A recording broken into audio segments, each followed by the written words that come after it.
Oddparents. More than one? This should be fun. You know, I have no idea how to start this. And I hate to be that guy who starts off with a sigh. I haven't covered this season in a review since 2016, a little under 3 years ago, when I covered Girly Squirrely, which was the worst episode I saw at that point. I swore off that specific season, and went on to cover earlier stuff because that is where my love for the show is. But for Merch Week, if I am to go back into the show, I guess it's to cover the inside joke around it. So, you know, go on. Play that little cool animated intro.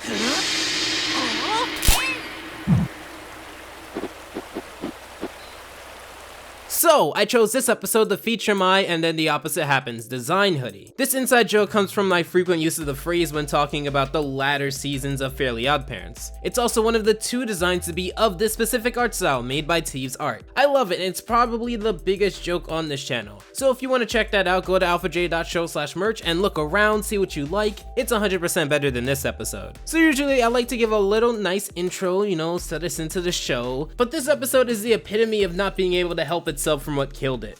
Just me and a bowl of the most sugary cereal on earth. Nothing could possibly ruin this moment. I mean, if you really want to slap me in the face with the exact same joke for 11 minutes, do me a favor and quit trying to masquerade it. So to the new people who may not understand why I hate season 10, these 10 seconds are a good loop for you to understand. You see, in addition to having a character that is essentially perfect, an easy character to write, a horrible replacement of a character we had already, and a backhand to why Fairly Oddparents existed, the writing of the show itself seemed to have already taken a massive hit that it could not recover from, because all of the subtlety in the show is gone. I just covered 2 other Fairly Oddparents episodes earlier, and while one of them was somewhat negative, there was this authenticity and genuineness to the show, where even if there was a bad episode, there was elements still there that kept to the show's original look and feel. Somewhere in season 8 or 9, something died in the show, and it can't be explained with a simple character introduction. The way the jokes are built up, the way the characters are used, and the way that running gags are included just have this cheap sense to it, almost as if they're writing the same episode over and over. And it's so disheartening that I almost always get massively disappointed watching the shows. And I do want to make that clear. Like a dad, I'm not mad, I'm just disappointed. I'm just disappointed. And I know it's been only 10 seconds, I understand that, but you have to understand this happens over and over and over, and the next day, and the next day. And the next day, and the next day, and the next day, and the next day. Timmy! Ah!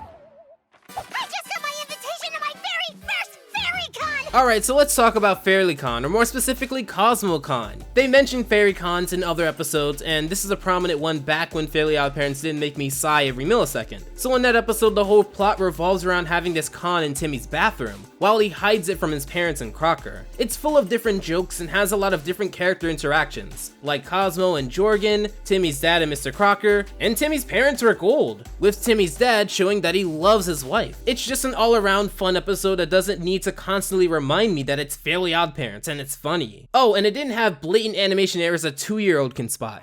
Hey, Chloe, you excited about your first FairyCon? Wait!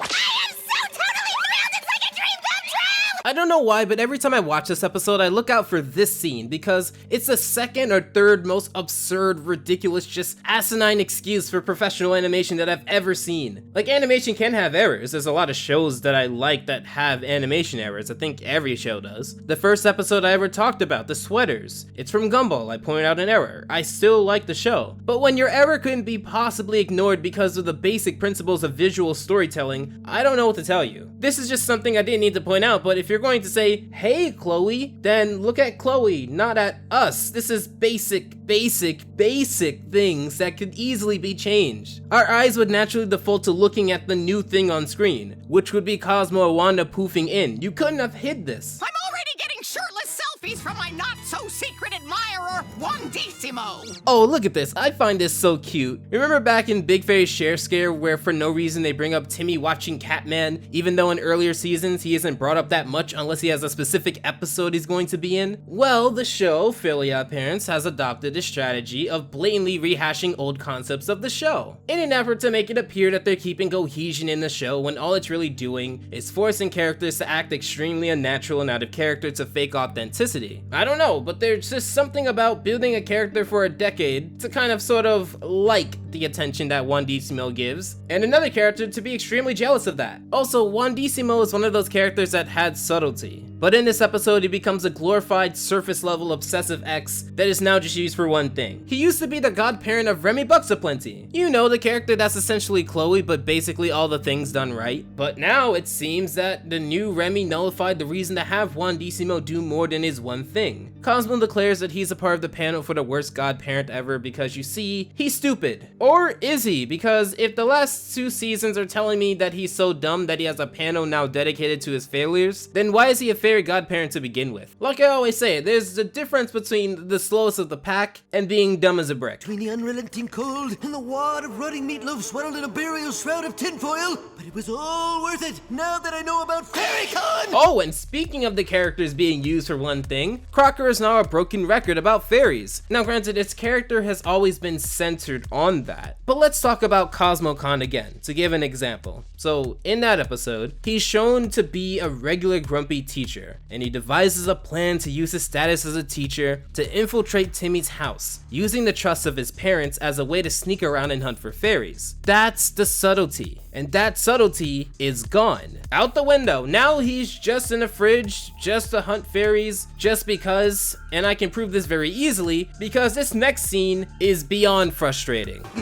Hi, Timmy. Hi, Chloe. Hi, weird kids with wings. Time to fix the fridge. And by fix it, I mean weld it shut and drag it down the street behind my car. Like, I don't even know where to begin with this one.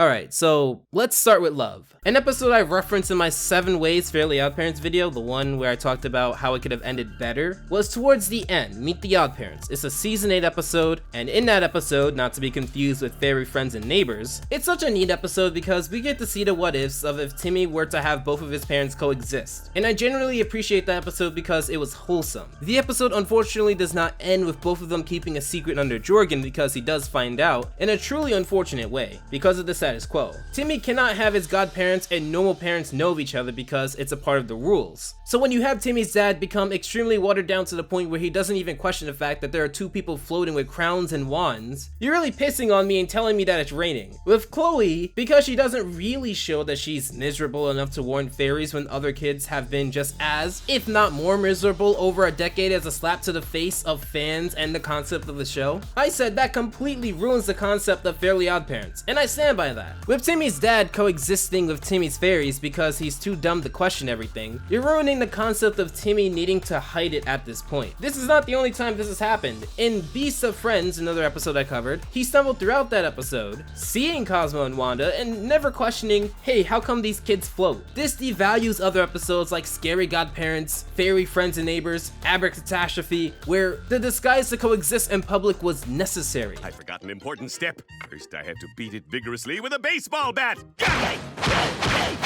I'm gonna keep dragging this refrigerator until it stops making terrified screaming sounds. And what kills me is that they're so transparent with how they want Timmy's dad to be the vehicle for this type of comedy. Just spitballing ideas, but why not have Timmy's dad be scared of a talking fridge and thus wants to move it out of his house? Oh wait, because that would give Timmy's dad motivations. Something this season doesn't want to give to anyone. Why have motivations when you can explain every decision as, we needed to do this because the plot needs to go forward? Oh, and please have the window already broken because you didn't want to redraw it and create another animation error. Crocker determines that he has to go to FairyCon to expose fairies while catching them in his crockpot. The only part of note here is that Crocker's henchman in the episode is essentially the voice actors of Cosmo and Wanda being a cat, because you see all the other characters' voice actors are not here. Now limitations can breed creativity because the concept of having everything you need at once can create decision paralysis, where you can't really figure out how to start something because you have everything at your disposal to make it, so your level of standards go through the roof. However, here they're limited, and the one thing I always say is that a good story is free. Even if you strip away my problems with the animation, which really ramp up in Fairy World,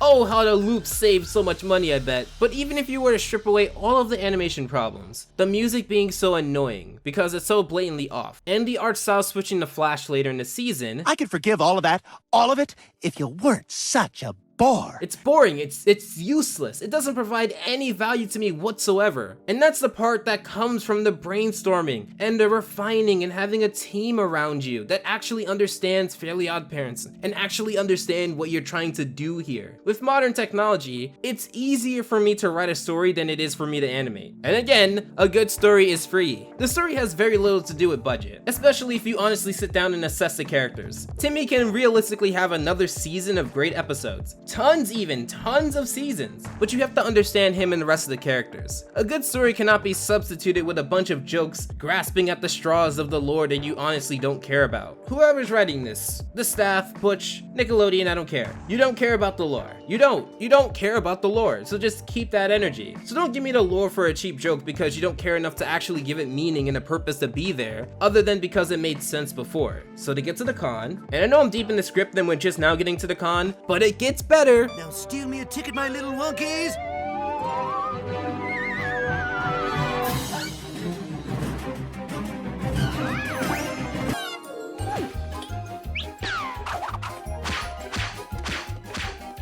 Ticket, please. Here you go.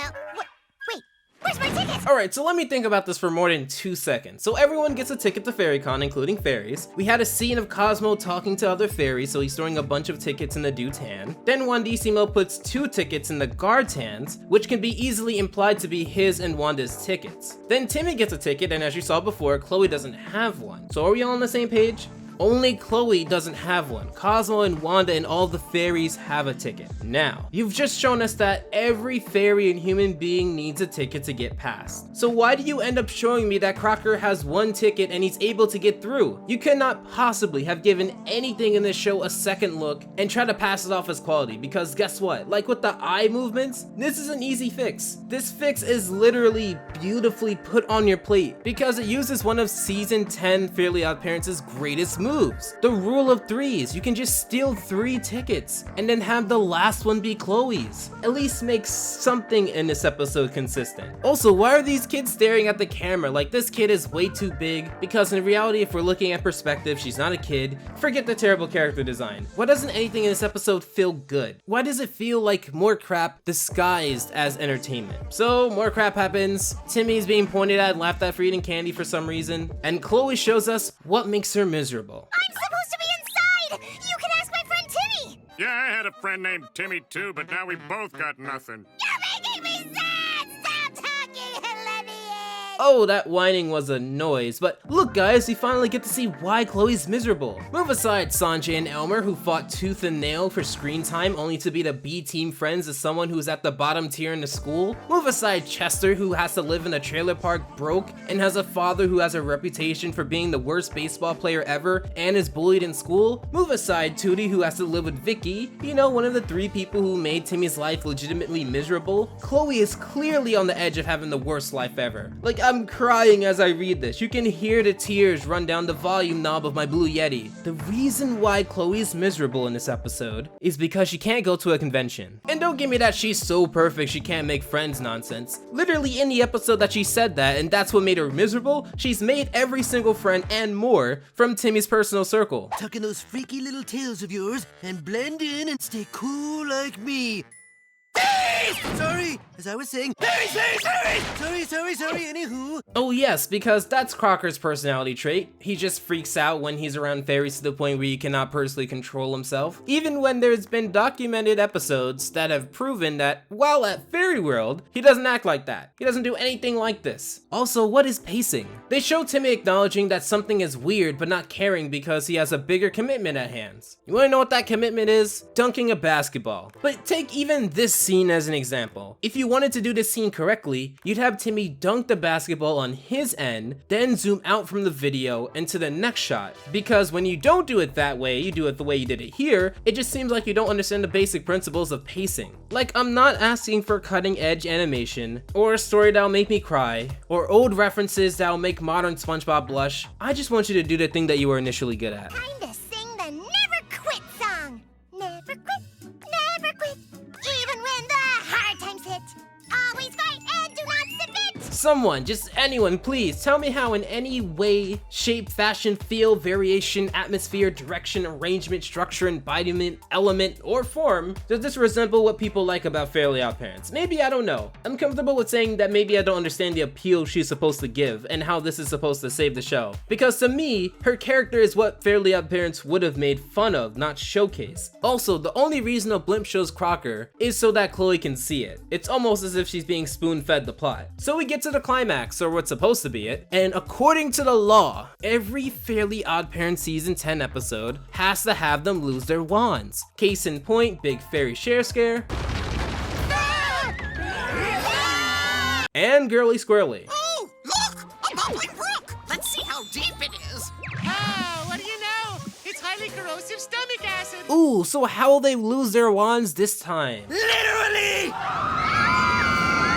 I got this! I collected everyone's wands before the panel, so we'd all be defenseless! Worst fairy godparent ever! Oh, because everyone conveniently just gave their wand to Cosmo, including Jorgen's wand. But don't even think about Jorgen because we don't even see his wand. We just put Jorgen in the episode because for the same reason we put Wandissimo in the episode. Because lore. And I wish I had the energy to tell you why Cosmo, who is holding on to the stage because he is being dragged by a vacuum, is one thing, and Crocker is not, being on the exact same stage, being affected by the exact same vacuum, but Chloe needs to save the day, and this is the stupidest climax I've ever seen, but I think you get the point. The day is saved by Chloe, the series wrecker, and that was... FairyCon is closing in 10 minutes, so you'll just have to wait until next year.